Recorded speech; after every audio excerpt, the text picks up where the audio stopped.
Día.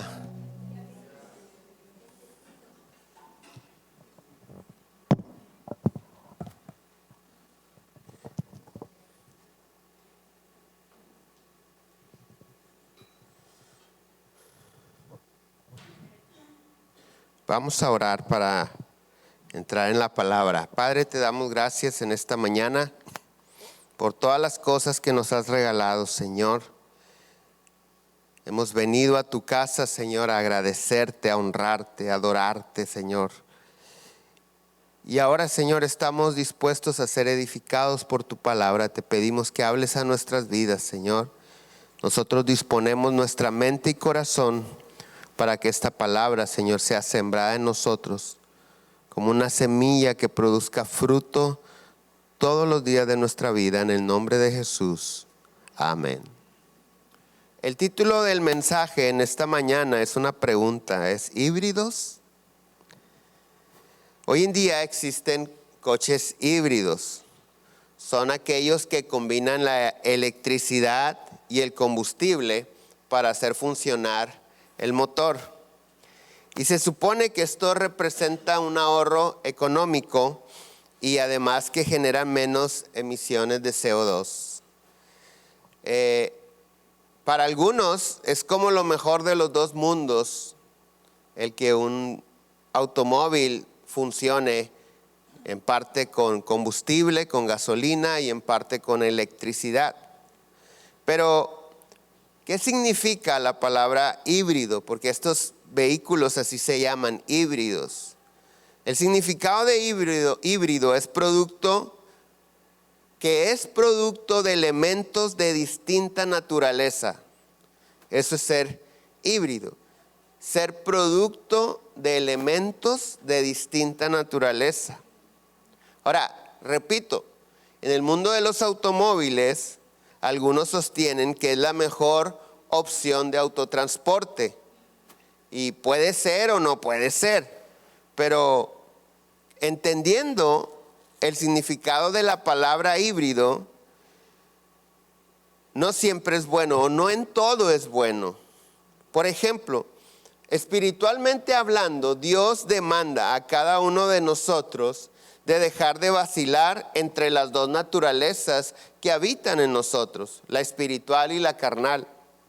De hecho, las mismas dos naturalezas se oponen entre ellas. Gálatas capítulo 5, verso 17 dice: porque el deseo de la carne es contra el espíritu, y el del espíritu es contra la carne, y estos se oponen entre sí para que no hagáis lo que quisieres.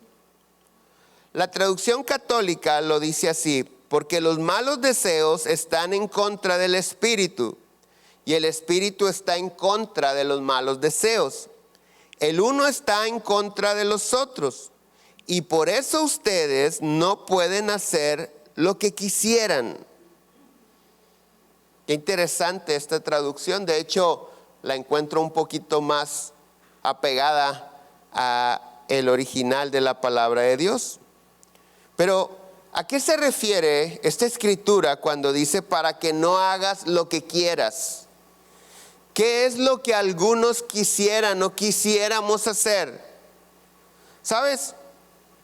Algunos quisieran tener un estilo de vida híbrido.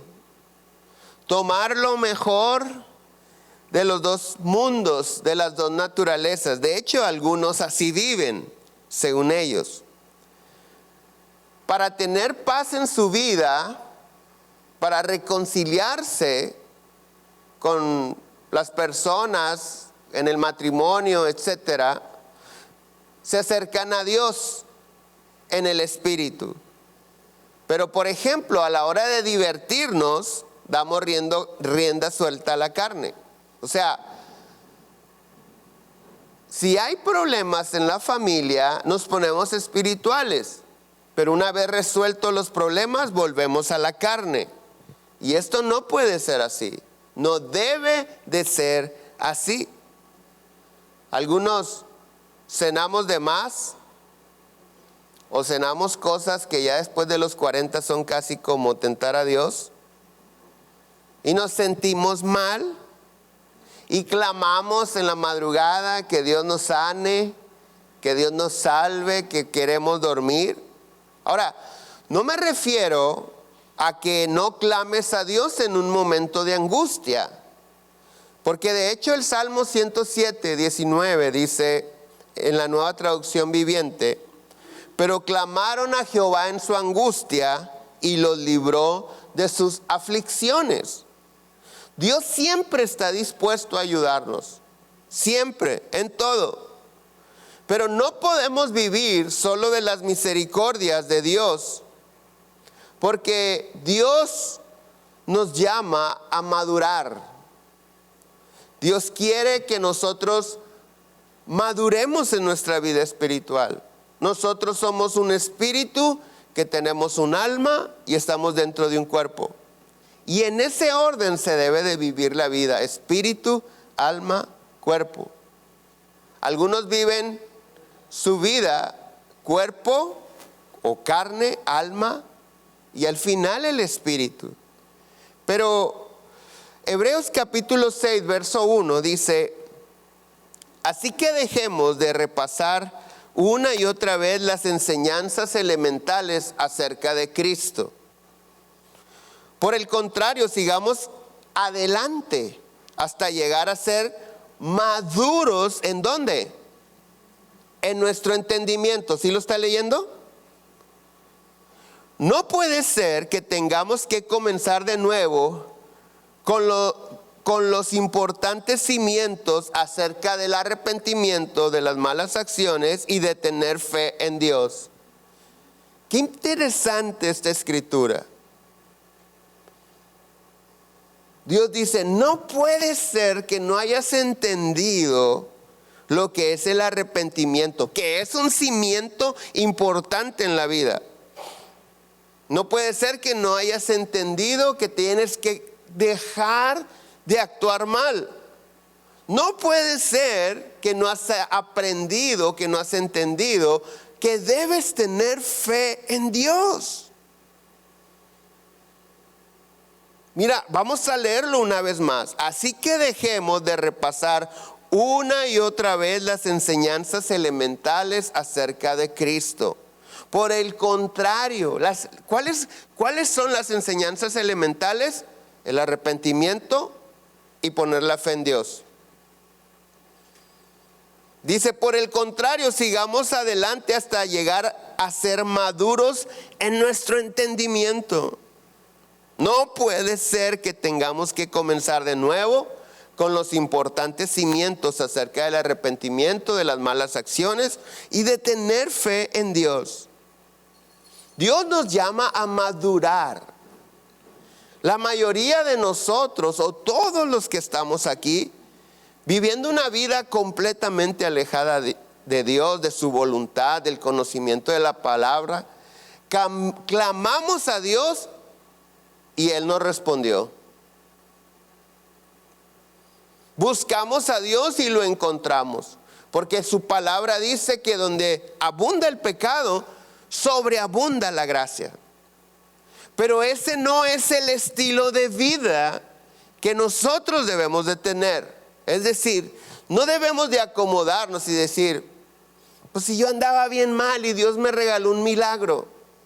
Un milagro no representa el crecimiento o la madurez espiritual. Para nada. El hecho de que yo reciba un milagro de Dios o Dios me use para hacer milagros no quiere decir que soy maduro en la fe. No quiere decir que estoy creciendo espiritualmente. Los milagros son una segunda oportunidad. Y algunos de nosotros, si Dios no hubiera hecho un milagro, no estaríamos aquí. Pero ya que estamos aquí, no debemos de vivir solo de las misericordias de Dios, aunque damos gracias a Dios porque se renuevan cada mañana. Y si se renuevan cada mañana, es porque cada mañana las necesitamos. Pero la escritura es muy clara y nos está diciendo: no puede ser que no hayas entendido, que no hayas llegado a ser maduro en tu entendimiento, que sigas vacilando entre la naturaleza carnal y la espiritual. La vida híbrida espiritual no existe. Nada de que si el niño llora, pásale un huevo en el nombre de Jesús. Póngale un hilito rojo y rece un salmo. Nada de eso. No es así. No debe de ser así. Ahora, hemos estado aprendiendo que las riquezas, la honra y la vida son la recompensa para los que son humildes y tienen temor de Dios. ¿Y tienen qué? Temor de Dios. Te quiero decir algo. ¿A cuántos de nosotros nos ha sucedido que hacíamos cosas, pero no nos dábamos cuenta o no sabíamos que a Dios no le agradan? ¿O soy el único? Yo creo que todos. Todos buscábamos de repente a Dios en nuestra tradición y cultura, etcétera, etcétera.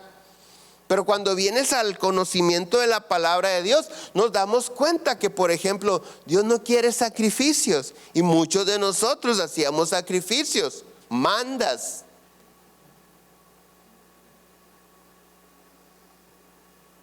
Dios dice, para mí es más la obediencia que los sacrificios. Y entonces llegamos al conocimiento de Dios y decimos, caray, aunque de todo corazón o muy sinceramente yo buscaba a Dios de esta manera, me estoy dando cuenta que a Dios no le agradaba. Pero te quiero decir algo. Algunos de nosotros no conocemos la palabra de Dios de principio a fin. Algunas veces hay situaciones en las que podemos seguir decidiendo equivocadamente porque no hemos llegado a ese capítulo de la Biblia donde nos enseña que a Dios no le agrada nuestras actitudes, por ejemplo. Sin embargo, cuando nosotros vivimos en temor a Dios, no necesitas conocer toda la Biblia, sino simplemente una persona que teme a Dios lo honra en toda circunstancia, en cualquier momento, en cualquier situación. A veces nosotros decimos, bueno, yo me sé 2, 3 mandamientos y los cumplo, pero fuera de ese asunto podemos vivir como nosotros queremos. Por eso dice, riqueza, honra y vida es la recompensa para los humildes y los que temen a Dios. Proverbios 22:4. Riquezas, honra y vida son la remuneración de la humildad y del temor de Jehová. Ahora, como hemos venido aprendiendo, la humildad es el resultado de la mansedumbre o el dominio propio. La mansedumbre es un fruto del Espíritu Santo. Y los frutos del Espíritu Santo se manifiestan en las vidas de aquellos que han crucificado su carne. Gálatas capítulo 5, verso 24 dice, pero los que son de Cristo, ¿cuántos son de Cristo? Gálatas 5, 24 dice, pero los que son de Cristo han crucificado la carne con sus pasiones y deseos. Si vivimos por el Espíritu, andemos también por el Espíritu. Si el Espíritu de Dios es el que nos vivifica, el que nos da fuerza, esperanza, paz, no solamente recibamos de Él. Esta escritura nos está diciendo que en nuestra vida todo sea espiritualmente dirigido por el Espíritu Santo. A eso dice, andemos en Cristo. Entonces, Dios espera que aprendamos a depender de Él y solamente de Él. Nuestra fe es tan fuerte como en el lugar o la persona en quien tú la pones. Si tú traes tu patita de conejo, si tú traes tu camisa de la suerte y se te pierden, ¿Y ya no entras en la camisa de la suerte? U otro supersticioso dice, ¿le voy a robar la patita de conejo de la buena suerte? Se te cae el mundo en pedazos. Pero si nosotros ponemos nuestra fe completamente en Dios, nuestra fe será tan fuerte como la persona en quien la depositamos. Y Dios, además de ser todopoderoso, siempre está con nosotros. Nunca se nos va a perder. Nunca cerrará sus brazos para rescatarnos y levantarnos. Pero Él quiere que aprendamos a depender de Él y solo de Él.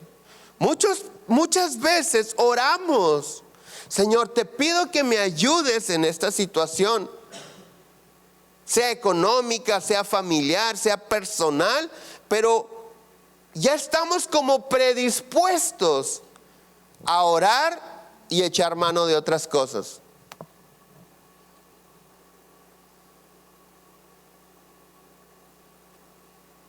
La Biblia dice que Dios no soporta, no tolera a las personas tibias. El Señor dice, o frío o caliente. Dios quiere que aprendamos a depender de Él y solamente de Él, porque Dios es celoso. Dios dice su palabra que nos anhela celosamente. Él no nos quiere compartir con nadie. ¿Por qué? Porque nadie dio su vida por nosotros más que Jesucristo. Y si Él dio su vida por nosotros, nosotros debemos de vivir para Él. A eso se refiere la escritura de Gálatas 5:25. Si vivimos por el Espíritu, andemos también por el Espíritu. Primera a los Corintios 6:17 en adelante dice, pero el que se une al Señor, ¿lo tienes ahí? Pero el que se une al Señor, ¿qué dice? Un espíritu es con Él. Huid de la fornicación. Cualquier otro pecado que el hombre cometa está fuera del cuerpo, mas el que fornica contra su propio cuerpo peca. ¿O ignoráis que vuestro cuerpo es el templo del Espíritu Santo, el cual está en vosotros, el cual tenéis de Dios, y que sois vuestros? Porque habéis sido comprados por precio. Glorificad pues a Dios en vuestro cuerpo y en vuestro espíritu, los cuales son de Dios. Nuestro ser le pertenece a Dios. Por eso Dios dice, en el espíritu es lo más fácil porque nos conectamos con Él, pero en la carne, entonces dice, sí, nada más que tu carne me pertenece a mí. Tu carne, nuestra carne, le pertenecen a Dios. Ahora, no podemos negar que los deseos de la carne son los que batallan contra Dios. Por eso leímos en Gálatas 5:24. Pero los que son de Cristo han crucificado la carne con sus pasiones y deseos. Si somos de Cristo, necesitamos estar escudriñando nuestro ser, nuestras actitudes, nuestro comportamiento. ¿Realmente hemos crucificado la carne? ¿O seguimos peleándonos? ¿O cuando discutimos empezamos a decir malas palabras? Porque hay gente muy religiosa, nada más que cuando se enoja,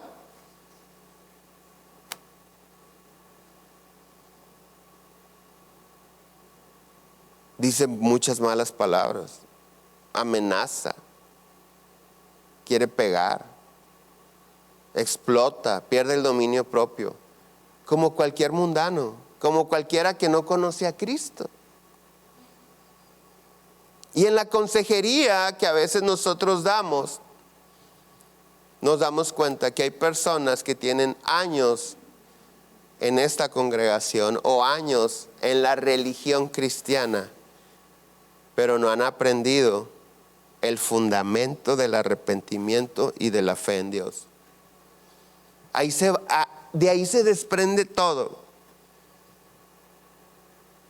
Los problemas que tenemos en nuestras relaciones es porque no nos hemos arrepentido.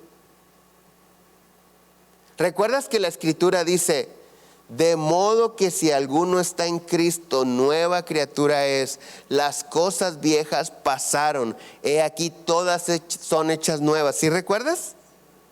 ¿Sabes cuál es el contexto? El contexto no es el pecado y la vida eterna. Si nosotros revisamos el contexto de esa escritura, se refiere a la manera en que nosotros nos relacionamos con otras personas. O sea, ya no reaccionamos, dice, como reaccionábamos antes, porque somos nuevas criaturas. Las cosas viejas pasaron, y aquí todas son hechas nuevas. Los que son de Cristo han crucificado la carne con sus pasiones y deseos. De modo que si estás en Cristo, nueva criatura eres. Las cosas viejas pasaron, todas son hechas nuevas. Entonces, cuando hay un problema en la relación, sea en el matrimonio, en el trabajo, con los hijos, con quien sea, es porque no nos hemos arrepentido de la manera en que nos relacionamos con los demás. Seguimos relacionándonos de la manera mundana con la que veníamos haciéndolo.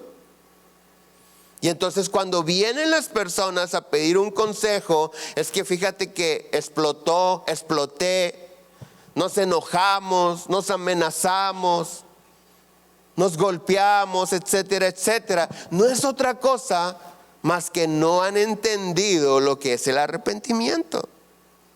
Después viene otra consejería para los retos de la vida, como la salud cuando nos enfermamos, salir adelante económicamente, sacar adelante a los hijos. Y viene la aflicción en muchos por el asunto económico o de salud. Y al final de cuentas es el otro cimiento importantísimo, que es poner la fe en Dios. De ahí se desprenden la mayoría de los problemas. Cuando no nos hemos arrepentido realmente, o cuando realmente no tenemos la fe puesta en Dios. Es que yo creí que Él me iba a ayudar. Es que yo creí. Claro, debemos de apoyarnos unos a otros, pero no depender de nadie más que de Dios. Y si Dios es el que abre las puertas, y Dios es el que me bendice, y ciertamente Dios puede usar una persona que me ayude, entonces yo tengo que orar para ver si ese es un siervo de Dios en el propósito que Él me ha dado. ¿Cuántas veces ha pasado? Hoy en la mañana me recordaba de una ocasión, una oportunidad, hace como 2 o 3 años, que un buen amigo de aquí de la congregación tenía la oportunidad de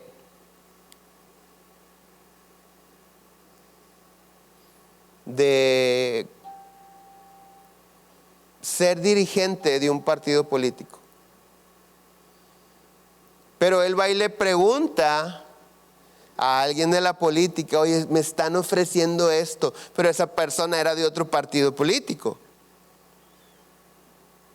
Y entonces le dice: no te conviene.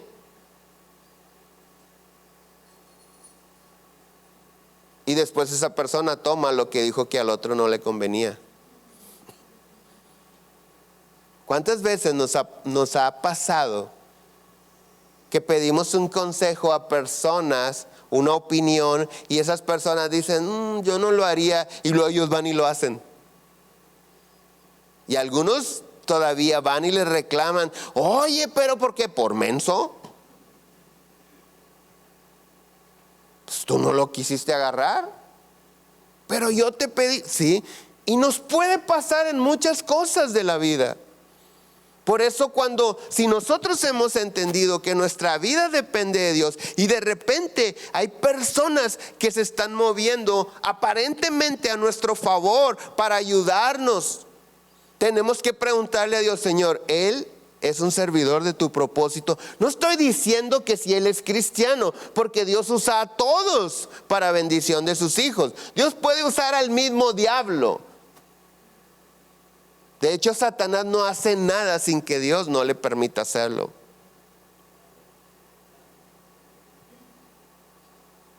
Entonces, cuando algo parece que está bien, o cuando una persona o hay algo que dices: oye, no, yo creo que es por aquí, pregúntale a Dios: Señor, ¿es por aquí? Necesito que me confirmes que esta persona, este plan, este negocio, esta oportunidad viene a abonar a tu propósito. Y si viene es porque tú lo estás mandando. Pero si oramos y le decimos: Señor, échame la mano, ayúdame, quiero conseguir esto o aquello, mándame tales cosas. Nos ponemos espirituales un momento, pero cuando vamos a caminar, caminamos carnalmente. Carnalmente no quiere decir en pecado necesariamente, sino basados en nuestros sentidos, confiados en nuestro entendimiento, viviendo en nuestra sabiduría. No debemos de olvidar, nunca olvidemos que no lo sabemos todo, que no lo entendemos todo, que no somos perfectos, que aun cuando una persona bien intencionada te puede ayudar, la ayuda no es perfecta porque es un imperfecto Él. Por eso clamamos a Dios y le decimos: ¿será que tú lo vas a usar para este propósito? Si cada vez que nos encontremos en una situación así, nos tomamos un tiempo para preguntarle a Dios, nos evitaríamos muchos problemas. Pero desafortunadamente funcionamos como los coches híbridos muchas de las veces. A veces con electricidad, a veces con combustible. Pero esto no debe de ser así, espiritualmente hablando. Entonces, para que se manifiesten los frutos del Espíritu Santo, como la mansedumbre, que nos lleva o nos ayuda en el dominio propio, para poder ser humildes, vivir en el temor de Dios y tener la riqueza, la honra y la vida que Dios promete en su palabra, es necesario crucificar la carne. ¿Qué quiere decir esto? Matar los deseos de la carne. ¿Cómo se hace esto? Porque todos vivimos y convivimos en un mundo carnal, natural. Órale.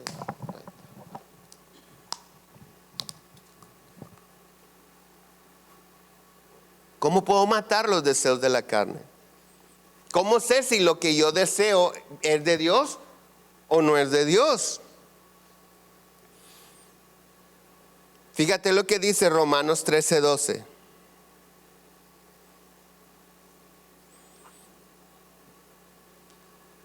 ¿Lo tienen ahí?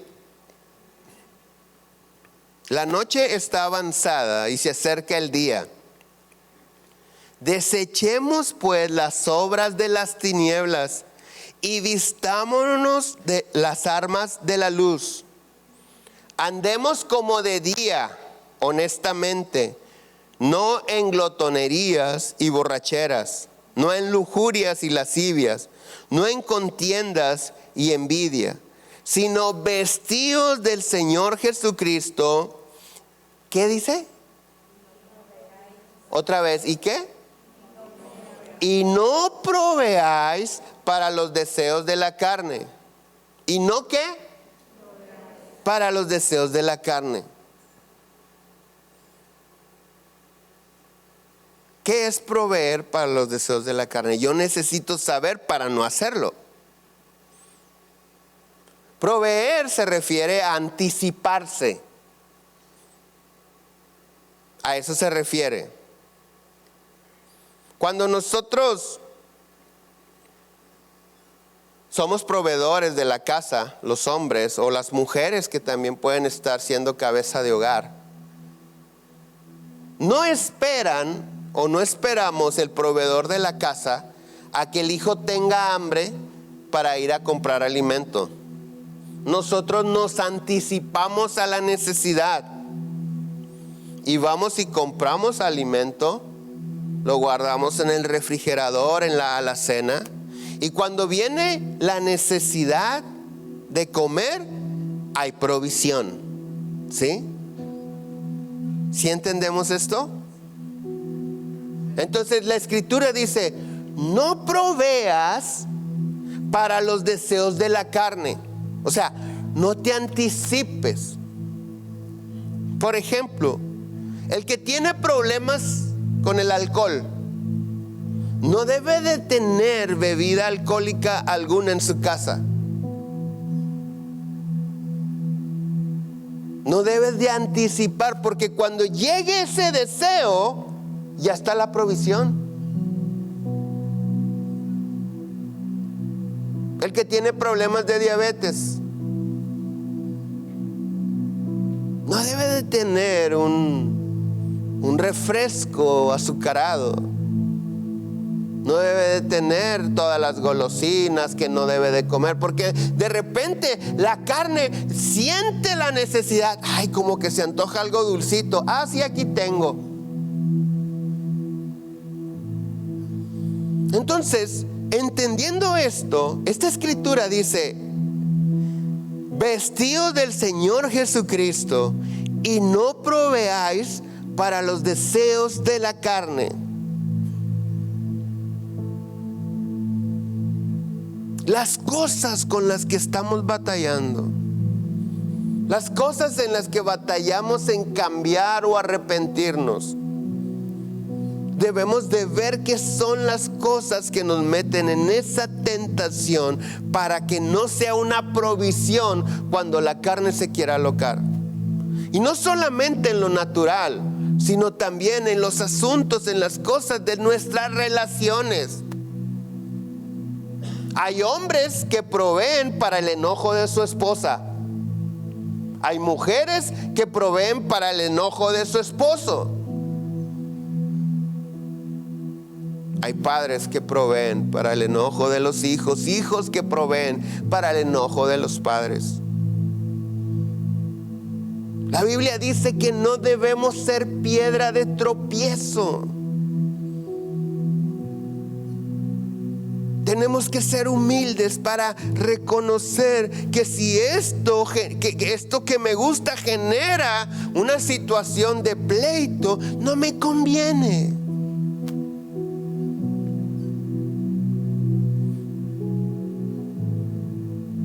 Yo les he platicado una ocasión que unos amigos nos invitan a cenar, pero el propósito era exponernos una situación. Y estando platicando, nos dice ella: quiero que le digas a mi esposo que si toma cerveza se va a ir al infierno.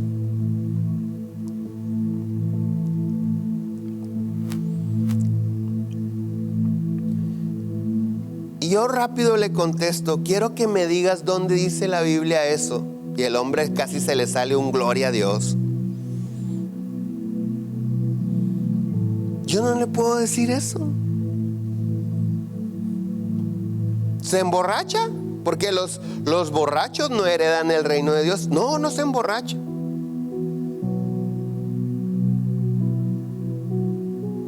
Y él: no, yo nunca me he emborrachado en mi vida. Pero cuando juegan mi equipo favorito de fútbol americano,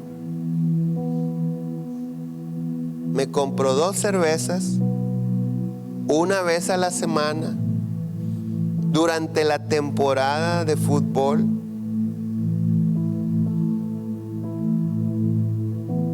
Y me las tomo. Pero nunca me he emborrachado. Y entonces ella dice, sí, cierto, nunca se ha emborrachado, nunca. Pero me molesta su aliento a cerveza como no tienen una idea. Dice, y así dijo, no puedes negar que después de la segunda cerveza te pones sexy y me quieres besar. Y no puedo besarte porque me molesta, me choca el aliento a cerveza.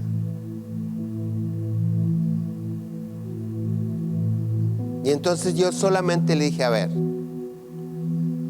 al infierno no te vas a ir, pero aquí hay una situación que está anticipando el comportamiento de tu esposa en esa noche. Porque muchos hombres queremos que la mujer nos trate como reyes en la cama, pero no la tratamos como reina en todo el día. Y a veces al contrario, anticipamos la noche con nuestras actitudes. ¿Sí me estoy explicando o se los explico? ¿Sí? ¿Al buen entendedor? ¿Sí? ¿Sí saben que no venimos de la cigüeña, va? ¿Sí saben de qué estoy hablando, va? ¿Sí? Entonces hay hombres que dicen, no, mi esposa y yo tenemos tanto tiempo. Tú sabes que cuando Dios le dice a Abraham que iba a tener un hijo con Sara, como que Sara está dentro de la tienda, de la casa donde vive, y afuera está Abraham, Dios hablando. Entonces ella alcanza a escuchar lo que está hablando Dios con Abraham. Y entonces le dice, Abraham, te voy a dar un hijo con Sara. Y allá Sara le hace así, se ríe, porque no es una risa de que, ay, sí. No. La forma en que se ríe Sara denota un poco de sarcasmo. Acuérdate que Abraham tenía ya 100 años, y ella 90. Y entonces cuando te voy a dar un hijo con Sara, ella se ríe. ¿Sabes por qué se ríe? Dice, es que el viejillo ya ni me toca.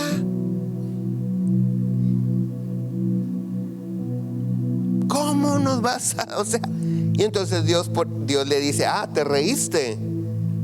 Ahora a tu hijo le vas a poner risa. Se va a llamar Risas tu hijo, Isaac.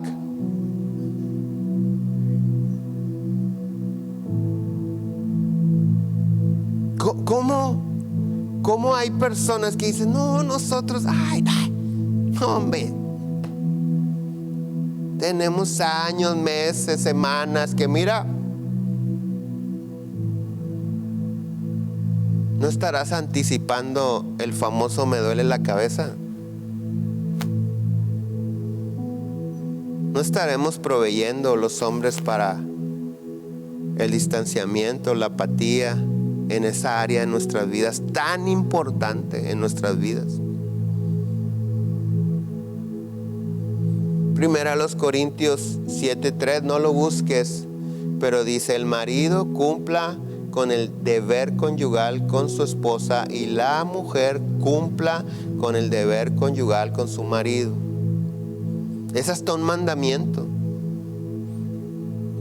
Es tan importante que Dios lo puso en su palabra como un mandamiento. ¿Para qué? Dice, para que no des lugar al diablo.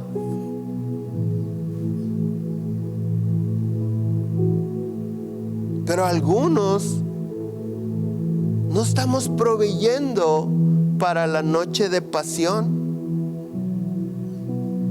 Al contrario.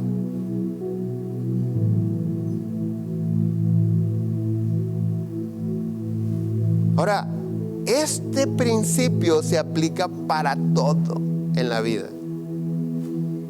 No proveáis para los deseos de la carne,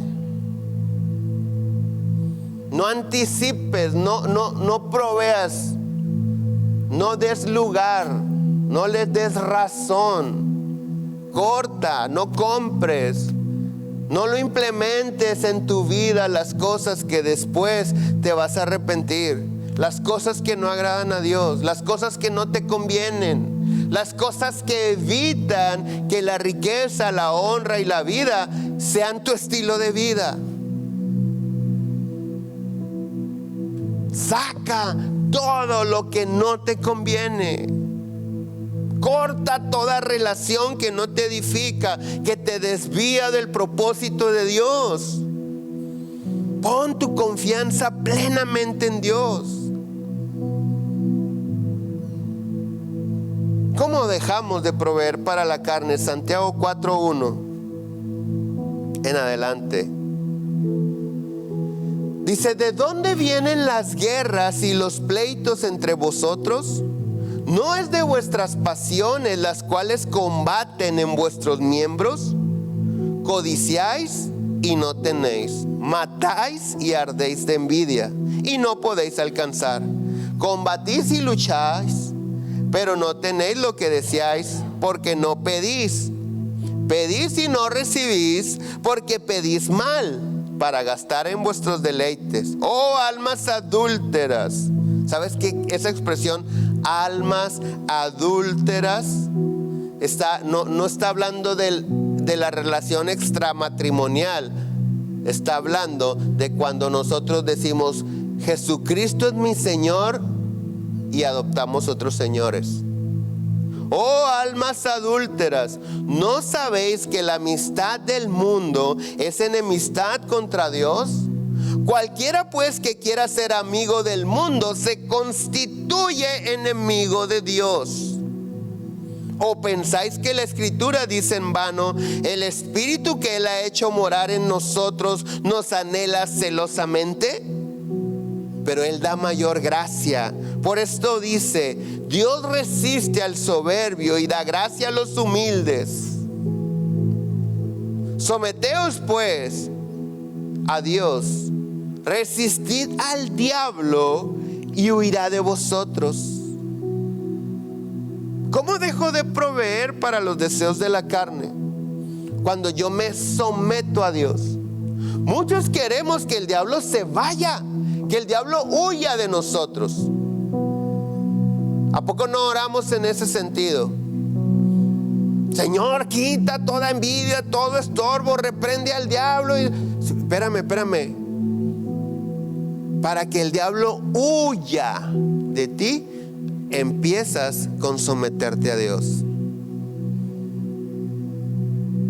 El diablo no puede huir de ti si no te sometes a Dios. Porque en el mundo espiritual la autoridad es tan real que la rebeldía le da la autoridad a Satanás de meter las manos en tu vida. Una persona que no se somete a Dios es un rebelde. Pero cuando nosotros nos sometemos a Dios, Satanás no tiene la autoridad para venir y meter sus manos. ¿Por qué? Porque la autoridad a la que nos sometemos nos defiende. En este caso, Dios. Entonces, una persona que se somete a Dios es aquella que está bajo la autoridad de Dios. Es decir, que en su vida el que manda es Dios.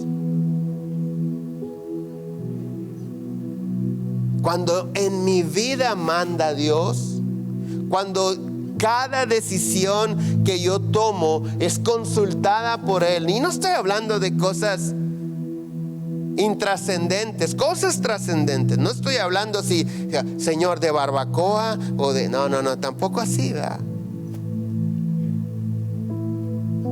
Sino cada decisión trascendente, espiritualmente hablando.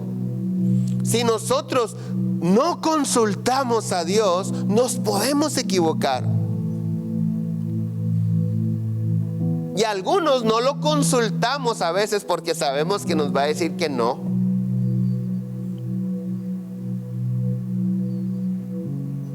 Oye, si le hablamos al pastor a ver qué opina. No le hables. Ya sé lo que me va a decir.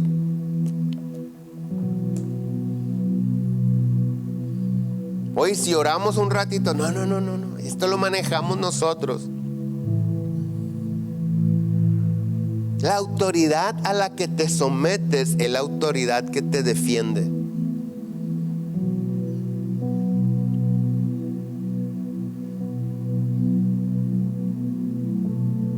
Esto quiere decir que cuando Dios le dice a la mujer que se someta al marido, es para simplificarte la vida espiritualmente hablando.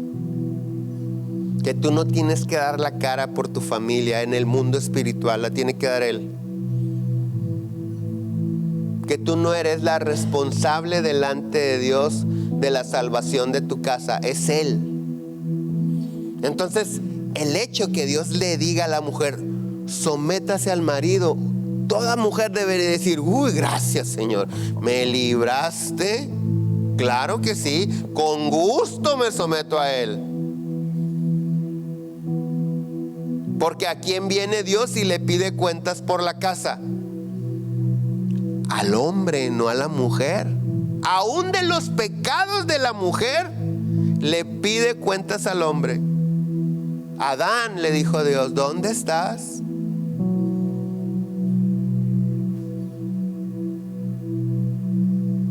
¿Quién se equivocó? Eva. Dios no dijo, Eva, pues ¿qué hiciste, mija? Ya me contaminaste a este santo que te di. Ya me lo hiciste caer, ¿no? Adán, ¿dónde estás?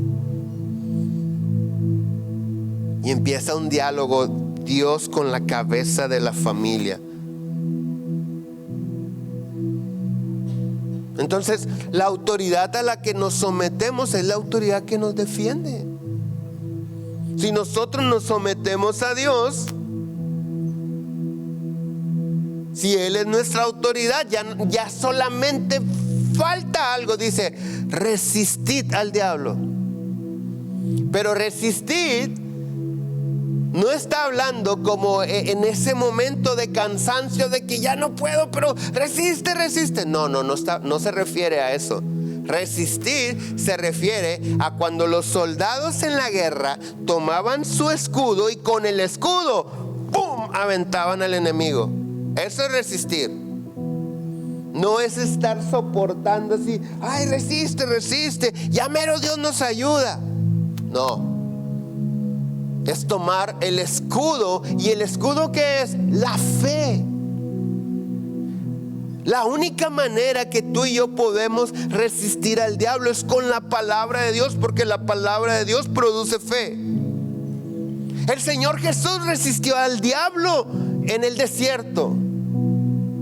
Con todo y que el Satanás le aventó citas bíblicas medio como parecidas, pero no eran.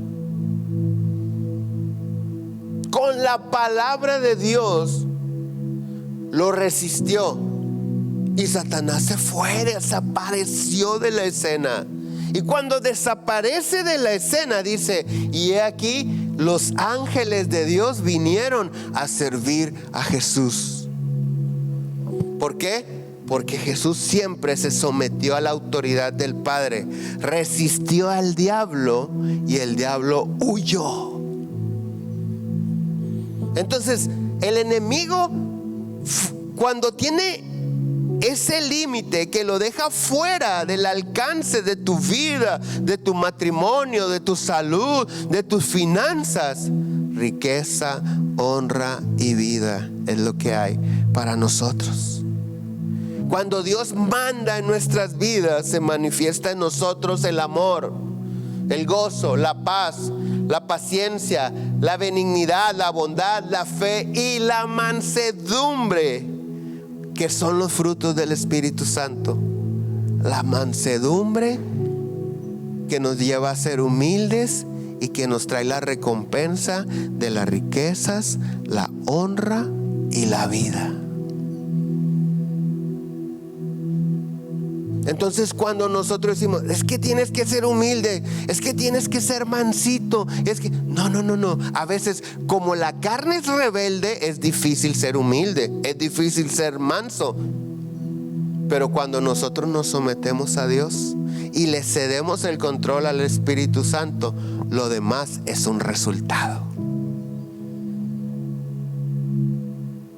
En esta mañana el mensaje es: no proveas, saca de tu vida todo lo que te mete en tentaciones, saca de tu vida todo lo que te hace caer.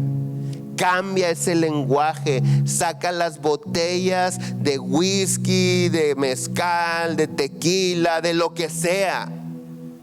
Es que me la regaló mi compadre, pues sírvesela toda, dársela que se la tome, tírala al baño y coleccionas la botella si quieres sola.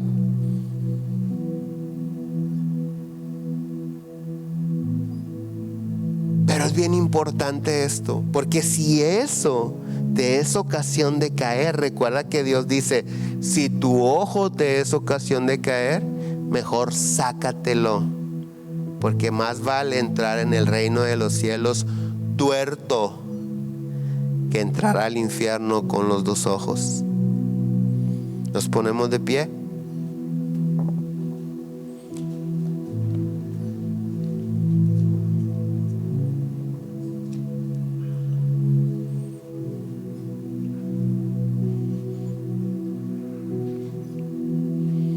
Inclina tu rostro ahí donde estás. Dios, en esta mañana te pedimos que tú traigas revelación a nuestra vida, que nos ayudes, Señor, a sacar todas las cosas que nos meten en lucha, que podamos sacar de nuestra vida, Señor, esas actitudes que generan conflicto o enojo en nuestra familia. Que entendamos, Señor, que nos estamos perdiendo de lo mejor, lo que tú tienes preparado, al aferrarnos a veces a cosas que no nos convienen. Yo te pido, Señor, que tu gracia cubra los corazones de todos los que estamos aquí, y de los matrimonios especialmente, y de las familias, padres e hijos, para que con gracia, con el propósito de ser edificados, puedan hablar, abrirse y decir: cada vez que haces esto, me generas un conflicto. Y que el otro, Señor, lo tome de la manera correcta para edificación de su relación, de su matrimonio, de su familia. Espíritu Santo, yo te ruego en el nombre de Jesús, que tomes el control de nuestra boca. No solamente es necesario hablar sabiduría y palabra de Dios, es necesario aprender a callarnos. Ayúdanos a controlar nuestra boca, Espíritu Santo. Ayúdanos a ser amables, gentiles. Quita de nosotros toda aspereza que a veces genera reacciones inconvenientes en los demás hacia nosotros. Yo te pido que si hay algún enfermo, lo sanes en el nombre de Jesús. Espíritu Santo, si hay algún afligido, lo libres de la aflicción, Señor. Que fortalezcas la fe que estamos desarrollando cada uno de nosotros. Que contestes las peticiones y suplas las necesidades de todos los que estamos aquí, Señor. Bendigo cada familia aquí representada, Señor, en esta hora. En el nombre de Jesús. Amén. Que tengan una excelente semana. Si alguien necesita oración, estamos para servirte. Si no, nos vemos en la semana. Recuerda, 15 de febrero tenemos cena de matrimonios. Bendiciones.